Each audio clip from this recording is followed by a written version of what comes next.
Hello guys, tuturuan ko kayo kung paano ilagay yung itlog. May share tayo na dito sa bote. Actually, marami kasi nagtatanong kung paano yung gawin. So, ipapakita ko sa inyo kung paano. So, yung una, ilalagay yung bote sa lapag.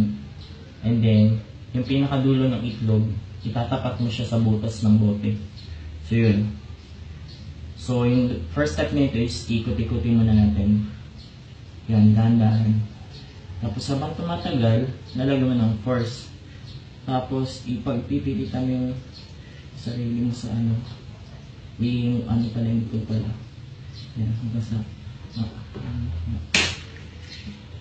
yan, diba? Nabasag, diba? Yan yung mangyayari sa'yo pag pinagpilitan mo yung sarili mo sa mahal mo.